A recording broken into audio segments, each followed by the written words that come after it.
Cinema പ്രേമികൾ കാത്തിരുന്നത് ഫെബ്രുവരി മാസത്തിനായാണ്. ട്രെയിലറിലൂടെയും ടീസറിലൂടെയുമെല്ലാം ആരാധകരുടെ മനം കവർന്ന പേരൻപിന്റെ റിലീസിനായി. ഒരിടവേളയ്ക്ക് ശേഷം മമ്മൂട്ടി എന്ന മഹാനടനെ തിരിച്ചു കിട്ടിയിരിക്കുകയാണ് മലയാളികൾക്ക്. തമിഴിൽ മമ്മൂട്ടി എത്തിയതും ഒരു ചെറിയ ഇടവേളയ്ക്ക് ശേഷം തന്നെയാണ്. അത് ഒരടാറു വരവ് തന്നെയാണ് എന്നാണ് ആരാധകർ പറയുന്നത്. കഴിഞ്ഞ ദിവസം പുറത്തുവിട്ട പേരൻപിന്റെ ട്രെയിലറാണ് ഇപ്പോൾ സോഷ്യൽ മീഡിയകളിലെല്ലാം ചർച്ചാ വിഷയം. ആകാംക്ഷയുണർത്തുന്ന നിമിഷങ്ങളുമായി ചിത്രത്തിന്റെ ട്രെയിലർ എത്തിയപ്പോൾ അത് ആഴ്ന്നിറങ്ങിയത് ഓരോ സിനിമാ പ്രേമികളുടെയും മനസ്സിലേക്കാണ്. കണ്ണു നനയ്ക്കുന്ന നിരവധി രംഗങ്ങളുമായാണ് ട്രെയിലർ പുറത്തുവിട്ടിരിക്കുന്നത്. ഇതിനോടകം തന്നെ ആരാധകർ ഇത് ഏറ്റെടുക്കുകയും ചെയ്തു. മികച്ച അഭിനയ മുഹൂർത്തങ്ങളുമായി മമ്മൂട്ടി നിറഞ്ഞു നിൽക്കുകയാണ്.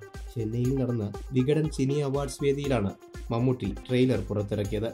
മമ്മൂട്ടി റാം ചിത്രം പേരൻപിന് ചലച്ചിത്രമേളകളിൽ വൻ വരവേൽപ്പാണ് ലഭിച്ചത്.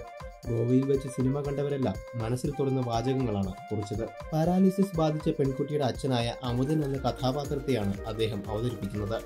മകളായി സാധനയും എത്തുന്നു.